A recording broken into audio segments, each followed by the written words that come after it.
I'm with Stuart Syvret. We've just come out of the sort of semi-public meeting that they had at the election observers that are over here at the moment. Oh, yeah. A few of them, half a dozen of them, were there, Stuart? I think five. Five. And we had a good chat. You raised a few issues. They asked us if we had anything to say. And they invited the general public to make contact with them whilst they're here for the next few weeks. Make contact with them. Will you go back and see them again, Stuart? Oh yes, I will be doing so. I wrote to them last week with some of my experiences, some of the issues I mentioned today, and a few other things as well. And I asked on that occasion if I could have a private meeting with them, and they were perfectly willing to do so. Yes. Yeah, they seem on the, they've got all the invitations for people to participate, but then people are invited to participate in the elections, but they don't do that. So I don't suppose they'll get many members of the public, will they?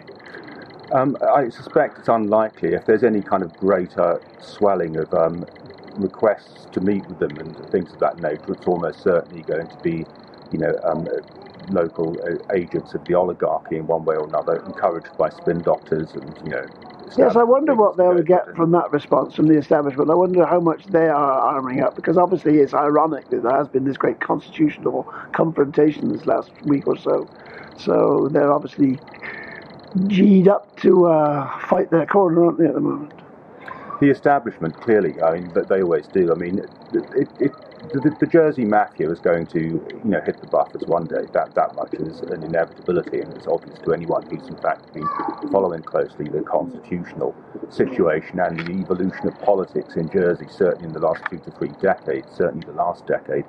The conduct of the local oligarchy has been so extreme, so corrupt, so non-compliant with human rights, so manifestly unsustainable that it actually constitutes a clear and present threat to the reputation and standing of the British state. And there's no way that that's going to be sustainable, and it's no way that the protection of the Jersey mafia is going to remain being sustainable for the authorities in London. Well, it was curious, the constitutional issue, not what they were discussing today, but it was settled that the overseas territories would have to comply. They would have to produce the register. Now, that went through apparently, but some of the overseas territories are threatening independence. But of course, that's the scenario which was on the agenda here with Philip Balash and so on, that independence was a possible solution to their maintaining the finance industry and all the rest of it. So that may yet come fairly soon, mightn't it? Well, we're dealing clearly with massive regulatory capture. Frankly, every significant act of operation of public regulation in Jersey is controlled by the island's law firms. Essentially, Jersey is controlled by a set of gangster syndicates of law firms.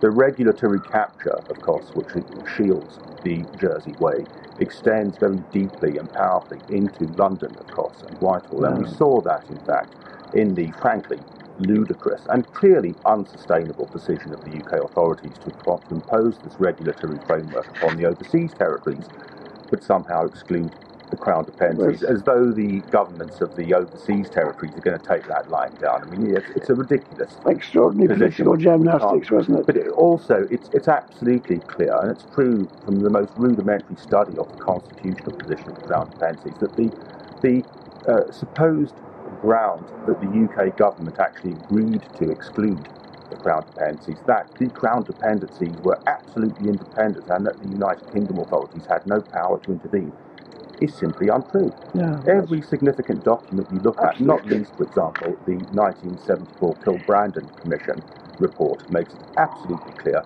that ultimately the UK authorities do have the power to intervene in the affairs of the Crown dependencies. Indeed, they have the responsibility to do so if things are going badly wrong, as they have so clearly done in Jersey. So when we see this current United Kingdom government agreeing to a position which is manifestly untrue, and the most rudimentary and reasonably competent examination of the relevant documents would show it to be untrue. And one of the issues you raised just briefly in the discussion we were having there is about the role of the Crown officers. Of course, it's not clear in a constitutional dispute. It always used to be that the Attorney General, or one or the other, or the Solicitor General, would represent the states of Jersey, and the other one would have to represent the Crown. So I don't know. I mean, that hasn't been mentioned in this context. So these are the sort of little conflicts which arise. Now, the Attorney General's office will be advising people on all sorts of things. Sure. Then 6 weeks, a year later, they'll have to be defending that against who? We don't know, do we? The Crown officers in Jersey, the various institutions, are wholly corrupt entities. And frankly, when you look at the broad picture and the kind of context of Jersey in the post-World War II years, essentially still a kind of feudal society, not terribly sophisticated, and you suddenly inject into like the local, feudal landowning rentiers and whatever, you suddenly empower them and make them all fantastically wealthy by billions of pounds flowing through the place from the offshore finance industry that's developed after World War II. Essentially, you're pouring billions of dollars into a place that has no independent judiciary, no meaningful policing function, no meaningful prosecution function, no independent journalism, and no independent party politics.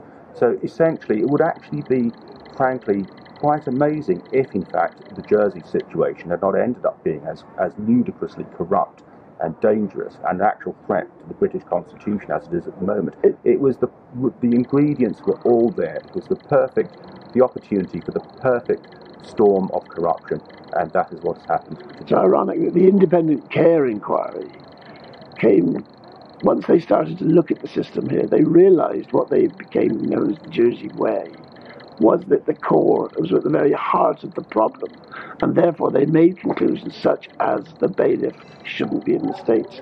Now, that was an extraordinary conclusion. Where else could they go and make that sort of conclusion arising from a childcare abuse inquiry?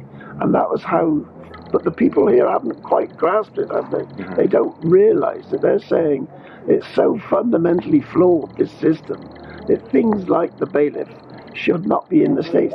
People can't see the relationship of that with child abuse. They don't get the connection. But it's the system which is wrong. And that, unfortunately, the States, certainly the one that's just been constituted, isn't going to challenge that. Well, 3 actual bailiffs, Philip Ballash, then Michael Burt, and then William Ballash, have all unlawfully engaged in acts of high-level oppression, suppression, and abuse, and illegal actions against me, in spite of the fact that all 3 of those individuals have got professional conflicts of interest in the whole issue of the child protection scandals. All 3 of them have history as Solicitor Generals and Attorney Generals, and as private sector lawyers in some cases, of essentially going along with and enabling child abuse cover-ups and child protection failures. Therefore, those individuals are structurally and obviously personally conflicted on any decision, any official making capacity. I mean, whether it's the people themselves, it's the system. It's the system where you start off. The system, so as we all know, you get elected as a deputy, then you come back and you become a minor Crown officer. You can join the Crown Officers Department, Solicitor General, Attorney General, work your way through deputy bailiff. You've worn so many hats. You've met so many people. You've been involved in all these. Yeah. Incidents that come up. You know too much. You can't take it up your head. Oh, I'm an independent person, they'll say. I'm not biased. Well, they're bound to be biased. They've been in the system. Jersey's polity is it's a Potemkin village. It's all fake. It's all a charade. I mean, the law on what constitutes independent decision making by public authorities and the independence of decisions in contexts such as policing, prosecution, and especially in the context of judicial tribunals. The law that's established not only for a long time in Britain, but of course in many other civilized democracies too, those kind of decisions have got to be completely impartial and objective. Not only do they have to be objective, but they have to meet the appearance of being objective. Now that is simply the uncontroversial, settled law. Yet here, uniquely in Jersey and probably Guernsey and the Isle of Man too, these people, as you say, stand up in their ridiculous, out-of-date costumes and say, oh, I'm an independent person. No, I've got the integrity and ability to separate all of these conflicts of interest out of my mind. And the fact that these people who I should be prosecuting, in truth, are actually, friends of mine from the local bridge club or whatever. That just doesn't, it just won't wash. We have to have an independent regulatory and law enforcement and justice system. The current Jersey system in no way, shape or form resembles that. It is all a fake, it's a charade, and it's dangerous. In different circumstances, of course, if you were still in the States, you'd be a very experienced states member. You'd be a potential chief minister. Well, perhaps, yes. I mean, I was a potential chief minister when Jersey switched in 2005 from from committee system to the ministerial system, and I was alone amongst those candidates who actually went to the electorate saying, if I am successfully returned, I will be a candidate for chief minister. So I actually had that mandate from the public, because on that occasion I actually topped the poll. But naturally enough, there was never any chance. I mean, you've been on the system, you've been inside the system. Realistically, I mean, obviously we have to think in terms of the finance industry, or industry, just to be flattery, isn't it, to call it industry. But if you think in terms of finance, is it possible to have somebody like you, or Sam Mezek, you've got aspirations, to be a chief minister in this system? I mean, even suppose by some fluke they got elected to that role, could they do it? Could they survive in it? Oh, almost certainly not at the moment, because if ever you started to put forward any sensible policies, as in fact I did back in 2004, that would look at diversifying Jersey's economy and looking at actually fairer and more diverse means of extracting taxation from all of the fantastically lucrative business that goes on in Jersey. Anyone that tried to do that, there would be some kind of, dirty tricks or whatever done against them. The average states member who are just nodding donkeys, basically, they're in there just to do as they're told. They're sock puppets, would move against the chief minister, and there'd be votes of no confidence and all that kind of thing. Because the local mafia and the law firms, in particular, the syndicates that run Jersey, are so powerful, it would be immensely difficult. Well, I tried, I had this experience, myself on many occasions, not least at Health and Social Services. If you decide to do something correct and with integrity and advantageous in the long term to the overall welfare of the community, then the system will move against you. Will you be voting on 16th of May? Yes, I haven't made entirely my decision yet. I will certainly be voting for Deputy Mike Higgins in my district, St Helier 3-4. He's a fine man, courageous.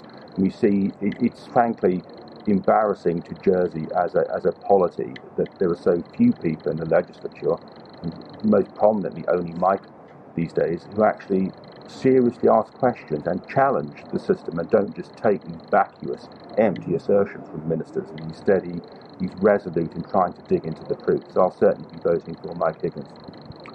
Okay, Stuart, anything else you want to tell me? I just think, frankly, that we don't know how long it's going to take, but sooner or later offshore finance is going to be shut down, not just by, frankly, Britain, but I think, Brexit makes it more likely that the European Union is going to introduce all kinds of legislative measures against offshore finance. And in fact, all of this was entirely predictable. I wrote a very detailed report about all of these issues in 2004 at the time of the move to 0-10 taxation. And I said, this isn't sustainable, and we're going to have a real proper look at long-term, realistic taxation strategies across the states. Didn't even agree to investigate the issues, and that's how intellectually bankrupt. It's very sad in a way, because all the activities, the financial activities that Jersey's been involved in, and things like Newfoundland fisheries, they were fished out or they packed up for all sorts of complicated reasons. But they were all activities where the wealth was taken from somewhere else. Sure. Locally produced wealth is virtually negligible, isn't it? It has been. I mean, traditionally, Jersey was just like a fishing and farming, very minor, little jurisdiction. But Jersey developed, because of its status as a crown dependency, Jersey and Guernsey developed very, very lucrative industries in centuries gone by as essentially privateers, crown-empowered pirates, essentially raiding and harassing enemies of the crown and stealing all the loot from enemies of Britain and taking a big chunk of it themselves, as long as they paid their tithe back to the banks of the monarch. And that's how Jersey originally got such a powerful set of moneyed establishments. And also, again, another thing that isn't talked about a great deal is the amount of the huge fortunes that were made by Jersey traders in slave trading, of course, in that era. And they're not remembered. I don't know whether they're too ashamed to put up a memorial to them, but apart from old De Carteret, who's got a pub named after him, where's the memorial to a privateer? When I go to Saint-Malo and I see Corsair City, they're proud of the fact. Yeah. But here, it doesn't fit in with the image, does it? Well, that's why Jersey, the Jersey polity is all image. It's a chocolate box, quaint image, with silly old men walking around in red cloaks and whatever, pretending to be some kind of godlike, authority administering palm tree justice. But it's a manifestly lawless and unsustainable pirate enclave, and that's what the Jersey establishment really is today. Swap pirate ships from years gone by to computer screens and the internet today, and money, banking. From pirate haven to tax haven. Indeed. And is there in truth any great difference? No. We better stop. Nice to see you, Stuart. Thanks.